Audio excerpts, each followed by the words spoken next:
We're going to do a vibrato exercise, and first of all we're going to just warm up our wrist and our fingers and make sure that everything is moving nice and smoothly. So just be sure that on the back your thumb is sitting on this lovely thumb-shaped place on the fingerboard, but your fingers will slide all the way up to the top. So put your second finger on and just slide up as high as you can. Give it a good stretch. Make sure that you've got a nice left hand posture when you go back down. None of this. You can't do anything if your hand's locked there. That's it, nice and smooth up to the top. In a minute, I'm going to get the metronome, and I'll set the metronome to 60 beats per minute. And you're going to make a disgusting sound while you slide up and down, a little bit smaller this time, to 2, 3 and 4. We'll cover 5, 6 and 7 oscillations in another video. 7's the gold standard. But to start with, we're going to go up and down, in time to the metronome like this. 1, 2, 1, 2, 1, 2. Lovely, huh? And then 3. And notice when you play 3 oscillations, you're going up, down, up, down, up, down, up, down, up, down, up, down. So it'll be...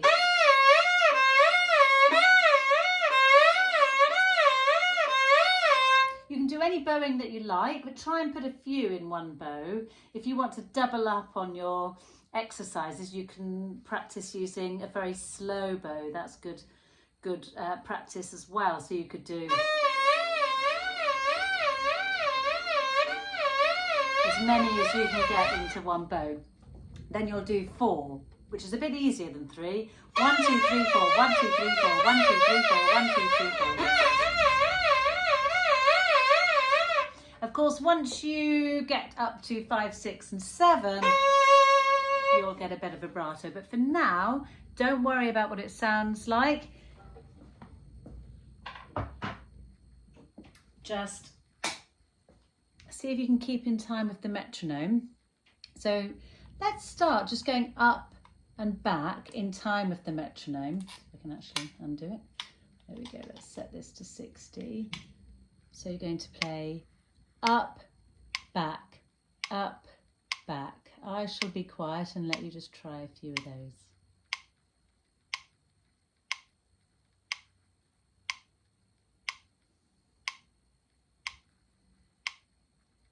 Now have a go at up, down, up, down, up, down, up, down.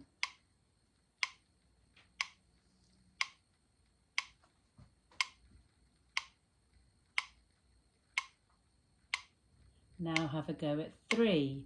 1, 2, 3, 1, 2, 3, 1, 2, 3, 1, 2, 3.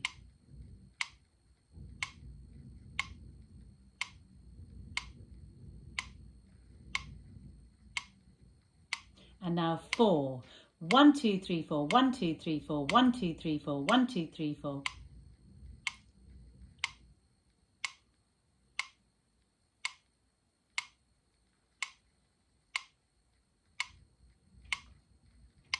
Well done. It'll sound revolting, but it's ever so good for you. So this lovely Spanish dance has a beautiful legato section in the middle. And we're going to have a look at the shifting that happens in bar 35 and 36. Let me just play that first.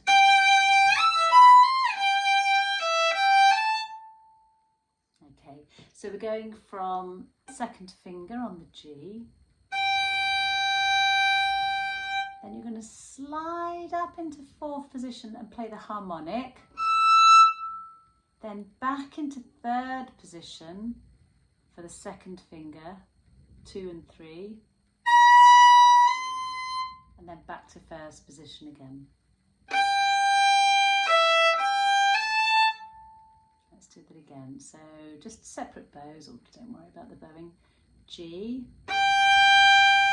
harmonic, back into third position. 2 and then 3. Back down to first position. Opening. Now we're going to try that with the correct bowing. So you're going to slur the first 2 notes together. Now move back, move down.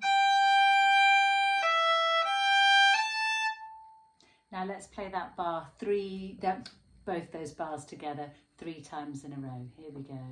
And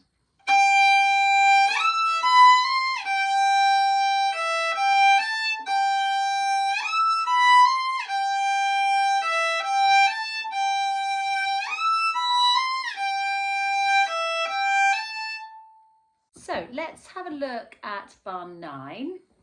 Well, actually from the upbeat into bar 9. You need to be in third position with your second finger. So you can play an open A to check that you're in the right place. There's my 2 on the D string. And then check with the open A. So we're going to play up bow on the 2. And then 2, 1, 2, 4 on the down bow, and be sure to put your first finger right behind the 2 because we've got a G sharp.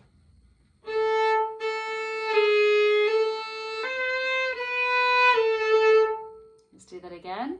Up bow on the 2.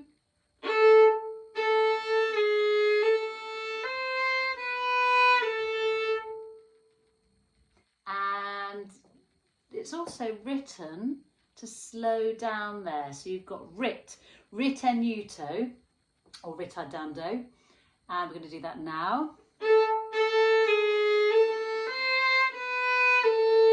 And then jump your second finger over onto the A string. Okay, so I'm going to play it from the beginning up until that bit so that you can hear where it slows down.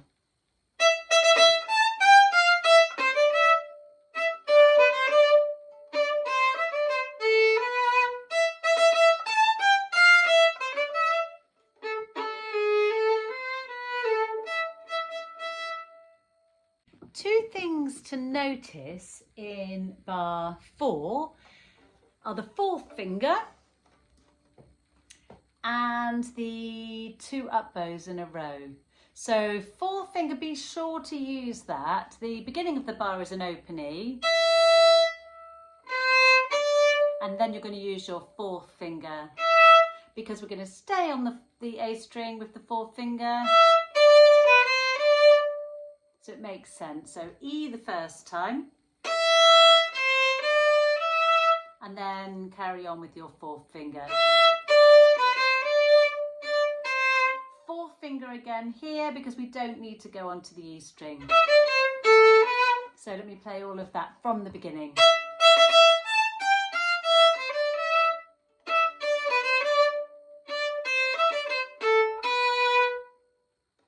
Now, I wonder if you noticed there are 2 up bows in a row. So at the end of bar 4 and the end of bar 5, we're going to do 2 up bows in a row because we always want to start those upbeats on up bows. So let's go from the very beginning slowly.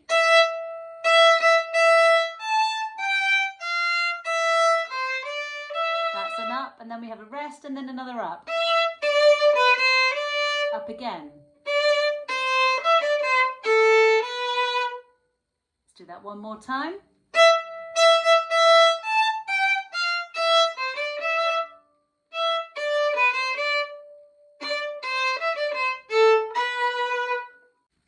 So in bar 18, we've got a lovely open A and a double stop.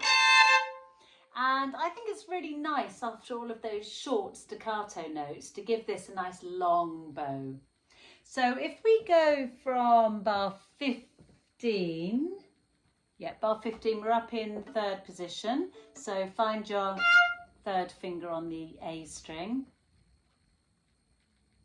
And we're going to be nice and short and then finish with 2 lovely long bows. Whoops, hit the ceiling.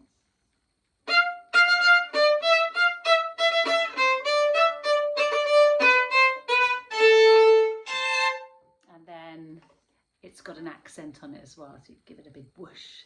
So in bar 21, we're going into second position. We've got nice, long, smooth bow, and we've dropped down to piano with the crescendo through the bar. So let's play that bar on its own where you're in second position, your first finger's on that G. And we'll start with a small amount of bow. Then more. So have another listen to that. So I'm going to play from the bar 19 where it's loud and staccato.